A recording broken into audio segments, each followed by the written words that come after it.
Number देते हैं हम लोकस को या लोकाई को। ये क्या होता है? हमने पढ़ा जीन लक्षण बताएगा, हमने पढ़ा अलील जो होते हैं ये क्या होते हैं, लक्षण के विपर्यासी रूप होते हैं, कॉन्ट्रास्टिंग कैरेक्टर्स या कॉन्ट्रास्टिंग फॉर्म ऑफ कैरेक्टर। फिर मैं बोल रहा हूं लोकाई। अब ये क्या हो रहा है कि देखो, लोकाई का मतलब है लोकेशन, समझना है, पोजीशन की बात कर रहे हैं। ये जीन कहाँ मिलते हैं हमको? गुणसूत्रों पर। ये गुणसूत्र हमने बना दिया, ये इसका सेंट्रोमियर है।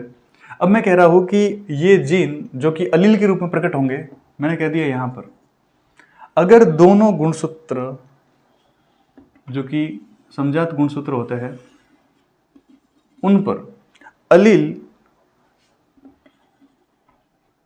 जहां पर भी पाए जाएंगे, जिस पोजीशन पे पाए जाते हैं, उसको हम बोलते हैं लोकाई। तो ये क्या है, जो लोकेशन है अलील की, उसी को हमने क्या कह दिया है, लोकाई।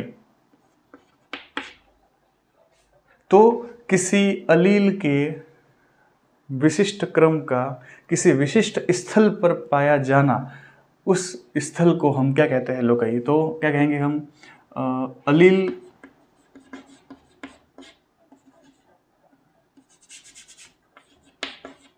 वह विशिष्ट स्थल, वह विशिष्ट स्थल जहां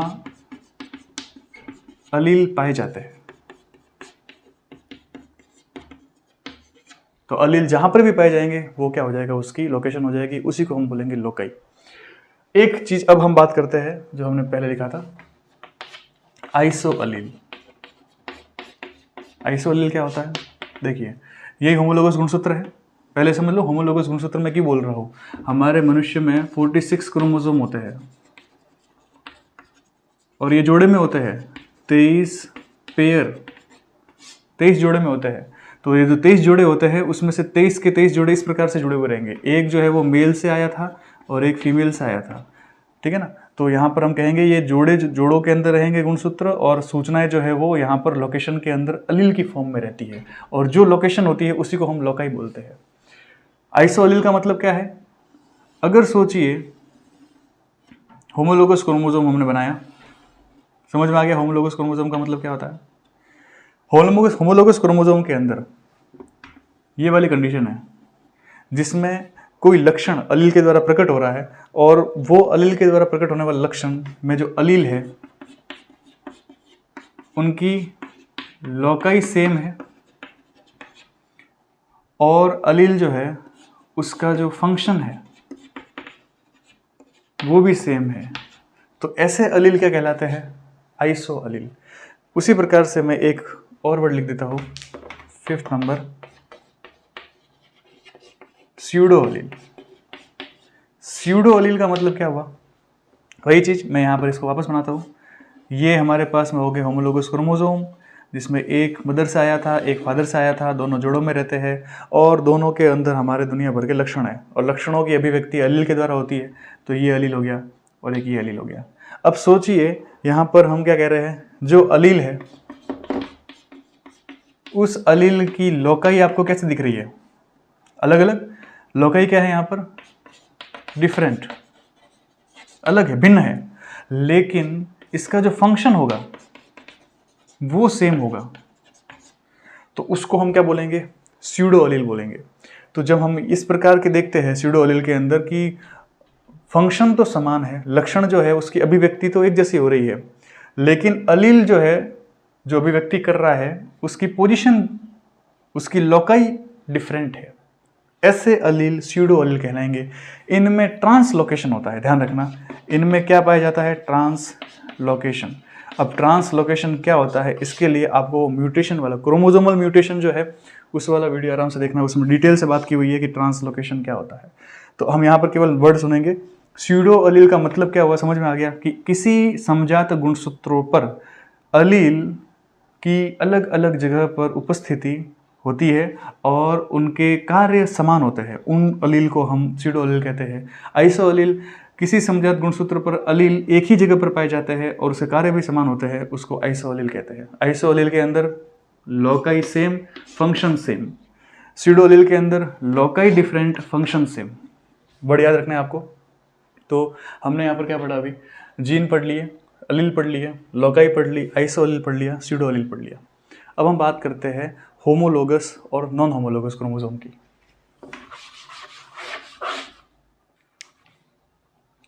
यहाँ लिख देता हूँ साइड साइड में। अभी तक क्या क्या बातें की हमने? जीन की बात की, हमने अलील की बात की है, फिर हमने बात की है आपके लोकाई की, फिर हमने आइसोअलील की बात की, हमने स्यूडोअलील की बात कर दी। अब बात कर रहे हैं हम होमोलोगस क्रोमोसोम की।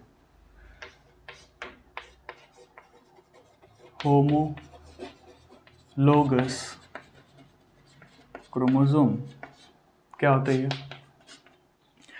देखिए, हमने पहले वैसे जानकारी ले ली है। कोई भी जीव जो द्विगुणित है, वो जीव, अगर हम एग्जाम्पल ले ह्यूमन का, तो ह्यूमन के अंदर एन जो हैप्लॉइड सेल होती है स्पर्म, उसके साथ में एन जो हैप्लॉइड सेल होती है ओवम, वो दोनों क्या मिलेंगे, आपस में फ्यूज हो जाएंगे, फर्टिलाइजेशन होगा और स्ट्रक्चर क्या बन जाती है? 2n बन जाती है, जिसको बोलते हैं हम जाइगोट। अब यहाँ स्पर्म के अंदर 23 गुणसूत्र थे, 23 क्रोमोसोम, ठीक है। ओवम के अंदर भी कितने थे? 23 गुणसूत्र।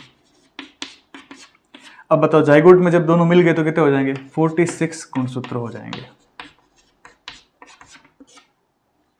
मैं गुणसूत्र को, इस गुणसूत्र को मैं ऐसे लिखूं कि इस प्रकार से छोटे छोटे मेरे पास में 23 गुणसूत्र है। यहां पर मैं इसको भी ऐसे लिखूं, ये मेरे पास में 23 गुणसूत्र है। जब दोनों मिल जाएंगे तो मैं यहां इस प्रकार से लिख दूं, इस प्रकार से मेरे पास में ये 23 अकेले अकेले थे, ये भी 23 अकेले अकेले थे, दोनों आपस में जुड़ गए, ऐसे ऐसे और ऐसे ऐसे 23 जोड़े मुझे मिल जाएंगे। तो मैं क्या कहूँगा? 23 पेयर्स मुझे मिल गए। ये अकेले थे 23, ये भी अकेले थे 23, और जब यहाँ इस 23 से इस 23 का मिलन हो जाता है तो हम कहेंगे ये युग्म में बन जाएंगे, इसको बोलेंगे 23 पेयर्स। इसी को समझना है। होमोलोगस गुणसूत्र का मतलब क्या होता है? ऐसे गुणसूत्र जो मॉर्फोलॉजिकली,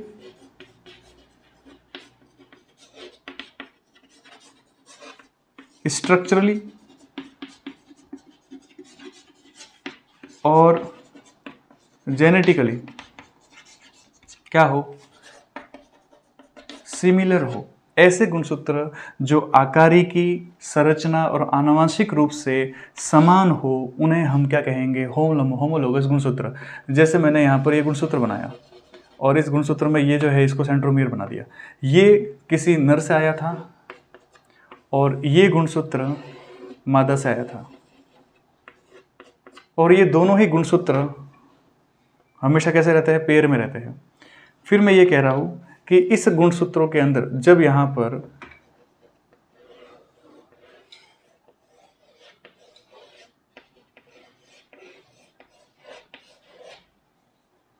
मियोसिस होता है, मियोसिस का मतलब जब यहाँ पर ये जाइगोट से जो बेबी बनाया वो फिर जब प्यूबर्टी आएगी तब वापस से स्पर्म और ओवम बनाएगी। तो स्पर्म और ओवम बनने की प्रक्रिया, जब कोशिका विभाजन होगा तो उस वक्त जो गुणसूत्र होते हैं वो फिर से अकेले अकेले होना चालू करेंगे। वो अकेले होने से पहले अपने अंदर की सूचनाओं का आदान प्रदान करते हैं। तो यहाँ पर क्या हो रहा है कि यही जो होमोलोगस गुणसूत्र है वो हमने इस प्रकार से बना दिए। अब ये जो भुजाएं होती है इनको बोलते हैं non sister chromatid, non sister chromatid. और ये जो दोनों भुजाएं होती है इनको बोलते हैं हम सिस्टर क्रोमेटिड। डिटेल के अंदर सेल डिवीजन में है ये, लेकिन यहाँ मैं केवल होमोलोगस क्रोमोसोम को समझाने के लिए बता रहा हूँ। होमोलोगस गुणसूत्र क्या होता है? ऐसे गुणसूत्र जो आकारिकी, संरचना, मॉर्फोलॉजिकल, स्ट्रक्चरल एंड जेनेटिकल क्या हो, उसमें सिमिलैरिटी हो, उसको हम बोलेंगे समजात गुणसूत्र। अब ये गुणसूत्र कैसे बने, तो हमने बता दिया कि स्पर्म और ओवम जो है वो अकेले जब आए थे तो 23 गुणसूत्र लेके आए थे, लेकिन जब वो युग्मनज के अंदर बन गए तो उन्होंने जोड़े बना लिए। अब ये जोड़े जो है वो जिंदगानी भर साथ में रहेंगे। जिंदगानी भर कब तक? जब तक कि उनके अंदर मियोसिस डिवीजन नहीं हो जाता। अब सोचिए यहाँ पर मियोसिस डिवीजन हो रहा है। मियोसिस डिवीजन या अर्धसूत्र विभाजन जब हो रहा है तब ये गुणसूत्र जो है वो यहाँ पर इस प्रकार से ये संरचना बना लेंगे प्रोफेज फर्स्ट के अंदर, और ये जो स्ट्रक्चर बनेगी इसमें से दो भुजाएं, इसकी जो है वो भुजाएं निकलेगी, दोनों भुजाएं समान होगी, इसकी समान दोनों भुजाएं और इसकी भी दोनों भुजाएं समान होगी, इसके अंदर निकली है। लेकिन ये दोनों जो है वो ये दोनों आपस में क्या है? Sister chromatid. लेकिन इसका और इसका ये जो भुजाएं होती है इनको बोलते हैं नॉन सिस्टर क्रोमेटिड। अब नॉन सिस्टर क्रोमेटिड का क्या होगा? तो मैंने कहा यहाँ पर देखिए ये जो है इसको मैं ऐसे बना देता हूँ। तो मैं कह रहा हूँ कि ये जो है पूरी की पूरी क्या है? इन दोनों भुजाओं को तो हम आपस में क्या बोलेंगे? Sister chromatid. वैसे ही इन दोनों भुजाओं को भी हम सिस्टर क्रोमेटिड बोलेंगे। अब जब यहाँ मियोसिस होगा तब ये सिस्टर क्रोमेटिड आपस में जो सिस्टर क्रोमेटिड है, ये दोनों जो सिस्टर क्रोमेटिड है, ये क्या करेगी? इसकी और इसकी जो बीच वाली जो नॉन सिस्टर क्रोमेटिड होती है ये आपस में अपना आदान प्रदान कर लेती है। गुणसूत्र के जो भाग होते हैं, गुणसूत्रीय भाग का आदान प्रदान हो जाता है। तो मैं कह रहा हूँ कि इस प्रकार से सोचिए जो संरचना बनी है वो क्या कर लेगी? आदान प्रदान कर लेती है।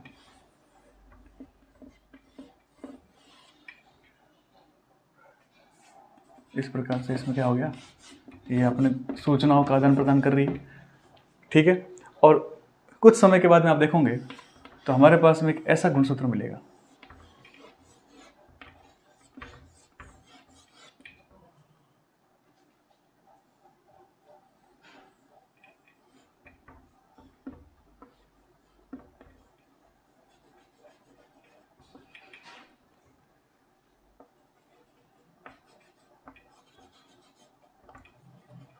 क्या दिख रहा है? इन दोनों गुणसूत्रों ने क्या कर लिया अपने? पहले तो यहाँ पर ये टेट्राड वाली कंडीशन बनाई, उसके बाद में अपने गुणसूत्रीय भुजाओं का आदान प्रदान किया। भुजाओं का आदान प्रदान करना ही क्या कहलाता है? जीन विनिमय कहलाता है। जीन विनिमय, क्रॉसिंग ओवर, ठीक है। जीन विनिमय होना जरूरी है इवोल्यूशन के लिए। तो जीन विनिमय जो है होगा तभी भिन्नता आएगी। विभिन्नता, वेरिएशन जो है वो जीन विनिमय की वजह से आती है। किसी भी मतलब आप देखते हैं कि पैतृक से जो संतति है, जो पेरेंट जनरेशन है, उससे जो ऑफस्प्रिंग बनती है, उसमें जो डिसिमिलरिटी आ रही है उसी को हम क्या कहते हैं? वेरिएशन। वेरिएशन का मेन कॉज क्या है? यही क्रॉसिंग ओवर। तो हम कहेंगे जीन विनिमय कैसे हो रहा है कि इस गुणसूत्र ने जब यहाँ पर ये अलग अलग स्पर्म या ओवम बना रहे होंगे, जब ये 23 जोड़ी से 23 गुणसूत्र बना रहे होंगे, मतलब ये 46 गुणसूत्र होते हैं टोटल, उससे जब 23 गुणसूत्र बनाते हैं तो उससे पहले ये क्या करते हैं? अपने गुणसूत्रीय भुजाओं का आदान प्रदान करते हैं। ये जो यहाँ पर ये हमने आसमानी कलर का जो गुणसूत्र बनाया है, माना हमने ये क्या था? ये था पूरा का पूरा फीमेल, और ये सफ़ेद कलर का क्या है? मेल। जब ये दोनों साथ में रहते हैं, जायगोट बना तो साथ में रहते हैं, लेकिन अब ये अलग हो रहे हैं। अगली जनरेशन बनाने के लिए ये स्पर्म और ओवम बना रहे हैं। तो उस वक्त क्या करते हैं कि ये दोनों आपस में अपनी भुजाओं का आदान प्रदान करते हैं। तो देखिए इसने और इसने पहले ये खुल गए, खुलने के बाद में इसकी जो दोनों भुजाएं हैं ये आपस में सिस्टर क्रोमेटिड समान है, इसकी दोनों भुजाएं भी आपस में सिस्टर क्रोमेटिड होगी, समान होगी। लेकिन इसकी और इसकी भुजाएं ये दोनों नॉन सिस्टर क्रोमेटिड है, क्योंकि एक मदर से आया था और एक फादर से आया था। अब ये क्या करेंगे? ये दोनों आपस में अपनी भुजाओं का आदान प्रदान कर रहे हैं। देखिए आपस में मिल गए और फिर यहाँ से ये कट करके इसके पास ऊपर आ जाएगी और ये कट होकर के इसके ऊपर आ जाएगी। हो गई, यहाँ से ये कट हो गया, यहाँ आ गया, यहाँ से ये वाला कट हो गया और इसके ऊपर आ गया। इस प्रकार से हमने क्या कहा कि इस गुणसूत्र के पास में अब मदर की भी इंफॉर्मेशन है और इस गुणसूत्र के पास में फादर की भी इंफॉर्मेशन है। हमारे पास में ये गुणसूत्र जो है वो किस प्रकार से आ गए हैं? जीन विनिमय के द्वारा, मियोसिस अर्धसूत्र विभाजन के द्वारा। तो हमें समझना क्या है? हमें तो टर्म समझनी है। ये चीज़ें वापस आपको एक्स्ट्रा की बताई, ये समझाई है कि जीन विनिमय कैसे होता है। कोई समझा तो गुणसूत्र जो है वो जोड़े कैसे बनाते हैं, और फिर जोड़े बनाने के बाद में फिर वापस से अलग होंगे तो उसमें इन्फॉर्मेशन आगे कैसे जाएगी? खाली मिले और अलग हो गए तब तो इन्फॉर्मेशन आगे जाएगी नहीं। एक मदर से था, एक फादर से था, समझो, दोनों गुणसूत्र पास में आए, अब वो साथ में रहे, लेकिन उन्होंने अपनी इन्फॉर्मेशन को एक्सचेंज नहीं किया। तब जब आगे की जनरेशन बनेगी तो उसमें या तो सिर्फ और सिर्फ उसके पिता की इन्फॉर्मेशन होगी या उसकी माता की इन्फॉर्मेशन होगी। हमें तो कॉम्बिनेशन करना है इन्फॉर्मेशन का, सूचनाओं का मिश्रण करना है, आदान प्रदान करना है। तो हम कहते हैं कि जो बच्चा जन्म लेता है उसकी शकल सूरत जो है वो काफ़ी, थोड़े लक्षण जो है वो माँ से मिलते हैं, थोड़े लक्षण पिता से मिलते हैं। ऐसा क्यों हुआ? ऐसा इसलिए हुआ क्योंकि ये गुणसूत्र जो है वो अपने गुणसूत्रीय भुजाओं का आदान प्रदान कर रहे थे। क्रोमोसोमल सेगमेंट का ट्रांसफर होना ही क्या कहलाता है? Crossing over.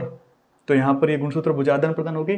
अब ये दोनों यहाँ पर जब सेपरेट होंगे तो अगर ये यहाँ पर वापस अगर स्पर्म बनाता है तो इसमें इस वाले स्पर्म बनने के अंदर इसमें मदर और फादर दोनों की इन्फॉर्मेशन है, और ये अगर ओवम बनाता है तो इसमें मदर और फादर दोनों की इन्फॉर्मेशन है। तो अब मिश्रण हो गया है, तो हम क्या कहेंगे? वेरिएशन आ गया। अब अगली संतति बनेगी तो उसके अंदर और अपडेट वर्जन आएगा। तो हम ये समझ लेते हैं कि होमोलोगस क्रोमोसोम का मतलब होता है कि समजात गुणसूत्र वे गुणसूत्र जो संरचना, आकारिकी और आनुवंशिकी रूप से समान होते हैं, ठीक है, और जीन विनिमय जो है वो इन्हीं के अंदर होता है। अब हम दूसरी बात करते हैं नॉन होमोलोगस क्रोमोसोम की। तो होमोलोगस क्रोमोसोम के बारे में आप समझ गए क्या है? एक सिंपल सी परिभाषा है। क्या है परिभाषा होमोलोगस क्रोमोसोम की? जो संरचना में, आकार में और आनुवंशिकी में एक समान हो उसे हम होमोलोगस क्रोमोसोम बोलेंगे। तो मैंने यहाँ लिख दिया होमोलोगस क्रोमोसोम। अब मैं दूसरा लिख रहा हूँ पॉइंट 7, नॉन होमोलोगस क्रोमोसोम। ये नॉन होमोलोगस क्रोमोसोम क्या होता है? असमजात गुणसूत्र। असमजात गुणसूत्र का मतलब जो क्या है? जो मॉर्फोलॉजिकली और जेनेटिकली क्या है? डिसिमिलर है।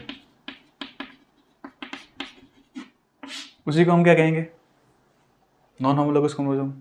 समझिए बात को, क्या कहा था हमने कि स्पर्म और ओवम दोनों जब मिलते हैं तो गुणसूत्र का जोड़ा बन जाता है। ये गुणसूत्र का जोड़ा समझिए, ये है, हमने लिखा इसका नाम। हमारे पास में 23 जोड़े गुणसूत्र होते हैं, तो मैंने यहाँ पर लिख दिया क्रोमोसोम जो 1 है उन्होंने अपने जोड़े बना दिए। ऐसे ऐसे 23 जोड़े बन जाएंगे। और ये मैंने लिखा क्रोमोसोम नंबर 2, इन्होंने भी अपने जोड़े बनाए। अब ये दोनों आपस में तो क्या है? समजात गुणसूत्र। ये दोनों भी आपस में क्या है? समजात गुणसूत्र। क्योंकि यहाँ पर मेल का भी 1 नंबर का क्रोमोसोम फीमेल के 1 नंबर के क्रोमोसोम से जुड़ गया, यहाँ भी मेल का 2 नंबर का क्रोमोसोम फीमेल के 2 नंबर के क्रोमोसोम के साथ में जुड़ गया। तो ये दोनों तो आपस में, ये वाले और ये वाले, ये तो है समजात गुणसूत्र। लेकिन ये वाला गुणसूत्र और ये वाला गुणसूत्र, ये दोनों कैसे होंगे? हम कहेंगे ये दोनों जो है वो असमजात गुणसूत्र होता है, क्योंकि ये तो गुणसूत्र संख्या 1 का भाग है और ये गुणसूत्र संख्या 2 है। ये 1 है, ये 2 है, ये दोनों ही आपस में क्या होंगे? Non homologous chromosome. क्या बात समझ में आ रही है? होमोलोगस का मतलब क्या हो गया? मेल और फीमेल दोनों ही एक ही प्रकार के होने चाहिए। मेल भी क्रोमोसोम नंबर 1, फीमेल भी क्रोमोसोम नंबर 1, तब जोड़ा बना लेंगे। लेकिन मैं कह रहा हूं कि मेल जो है वो सोचो क्रोमोसोम नंबर 1 है और फीमेल क्रोमोसोम नंबर 2, क्या ये दोनों आपस में मिल जाएंगे? नहीं मिलेंगे। इसको बोलेंगे हम नॉन होमोलोगस क्रोमोसोम। क्या इन दोनों के मिलने से युग्मनज बनते हैं? नहीं बनते। इनके मिलने से जाइगोट का फॉर्मेशन नहीं होता। जाइगोट बनाने के लिए तो इन दोनों को आपस में एक्सचेंज करना पड़ेगा। होमोलोगस क्रोमोसोम के भाग आपस में आदान प्रदान करते हैं। तो फिर कितनी बार विकृति आ जाती है जब हम देखते हैं कि एक होमोलोगस क्रोमोसोम का गुणसूत्र किसी दूसरे जो जोड़ा होता है होमोलोगस क्रोमोसोम का, उसके गुणसूत्र के साथ में अपनी भुजाओं का आदान प्रदान कर ले। सोचो ये जो है वो यहाँ पर आपस में क्या कर ले? भुजाओं का आदान प्रदान कर ले। तो फिर हम कहते हैं क्या हो गया? ट्रांसलोकेशन, म्यूटेशन हो गया। क्या हो गया? उत्परिवर्तन हो गया। ऐसा होना नहीं चाहिए था लेकिन उत्परिवर्तन हो गया। तो ऐसे उत्परिवर्तन की वजह से हम कह सकते हैं कि जो नॉन होमोलोगस क्रोमोसोम है वो अपनी गुणसूत्रीय भुजाओं का आदान प्रदान कर लेते हैं। उससे बीमारी आ जाती है, विकृति आ जाती है, किसी प्रकार के सिंड्रोम जो है वो हो सकते हैं। ट्रांसलोकेशन में डिटेल से वर्णन किया हुआ है। तो आप समझिए होमोलोगस का मतलब क्या हुआ? दोनों आकारिकी, संरचना और आनुवंशिक रूप से समान गुणसूत्रों के जोड़े थे। यहाँ पर आकारिकी, संरचना और आनुवंशिक रूप से दोनों ही इंफॉर्मेशन दोनों की अलग है, संरचना दोनों की अलग है, आकारिकी मॉर्फोलॉजिकली ये दोनों एक अलग अलग दिख रहे हैं। तो इन दोनों को हम क्या बोलेंगे? Non homologous chromosome. इनमें गुणसूत्रीय भुजाओं का आदान प्रदान नहीं होता, क्रोमोसोमल सेगमेंट ट्रांसफर नहीं होते। लेकिन अगर हो जाए तो उसको हम म्यूटेशन कहते हैं, उसका नाम हो जाएगा ट्रांसलोकेशन। क्लियर?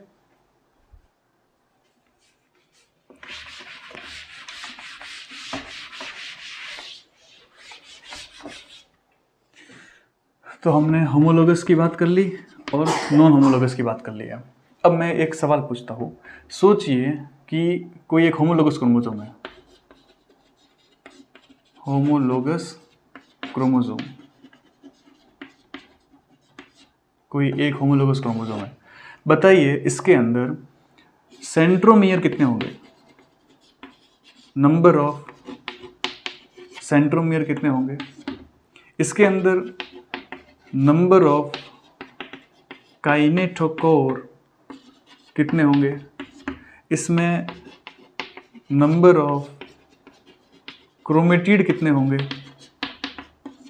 और इसके अंदर नंबर ऑफ क्रोमोसोम कितने होंगे। प्रश्न क्या है, समझ में आया? एक समजात गुणसूत्र में सेंट्रोमियर की संख्या कितनी होती है, काइनेटोकोर की संख्या कितनी होती है, क्रोमेटिड की संख्या कितनी होती है, और गुणसूत्रों की संख्या कितनी होती है, किसमें? एक समजात गुणसूत्र में। तो देखिए सेंट्रोमियर जो है एक समजात गुणसूत्र में, इस पहले समजात गुणसूत्र समझ लीजिए, वापस से बना देता हूं मैं। ये वाला समजात गुणसूत्र है, ये और ये मदर से था, ये फादर से था, दोनों जोड़ों में रहते हैं, बता दिया अपन ने। ये दोनों आपस में क्या है, सिस्टर क्रोमेटिड।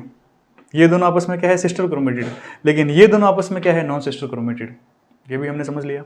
अब मैं कह रहा हूँ कि ये एक होमोलोगस क्रोमोसोम है, ये होमोलोगस क्रोमोसोम समजात गुणसूत्र। इसमें क्या पूछा, सेंट्रोमियर की संख्या कितनी है, 1 2, कितनी हो जाएगी, 2 तो हो जाएगी आपके सेंट्रोमियर की संख्या। पूछा है काइनेटोकोर कितने हैं, तो देखिए ये जो एक सेंट्रोमियर है इसमें हमको 2 काइनेटोकोर मिलते हैं, तो 2 सेंट्रोमियर हो गए तो कितने काइनेटोकोर मिलेंगे, 4 काइनेटोकोर होते हैं। पूछा है नंबर ऑफ क्रोमेटिड, ये एक क्रोमेटिड दूसरा क्रोमेटिड, एक गुणसूत्र में 2 क्रोमेटिड, तो यहाँ पर जोड़े हैं गुणसूत्रों के, तो टोटल कितने मिल जाएंगे मुझे क्रोमेटिड, 4। और नंबर ऑफ क्रोमोसोम पूछा है, समजात गुणसूत्रों के अंदर कितने गुणसूत्र मिलते हैं, एक फादर का एक मदर का, तो हम कहेंगे 2। तो यहाँ से क्या समझ में आ रहा है, नंबर ऑफ क्रोमोसोम जो होते हैं, नंबर ऑफ क्रोमोसोम किसके बराबर है, नंबर ऑफ सेंट्रोमियर, और नंबर ऑफ क्रोमेटिड किसके बराबर है, नंबर ऑफ काइनेटोकोर। तो ध्यान रखना, number of chromatid number of kinetochore के बराबर होता है, number of chromosome number of centromere के बराबर होता है। यहाँ से क्वेश्चन आते हैं, समझना है बात को, तो ये अच्छे तरीके से इसको देख लो। अगली बात हम करते हैं कि जीनोटाइप क्या होता है, फिनोटाइप क्या होता है।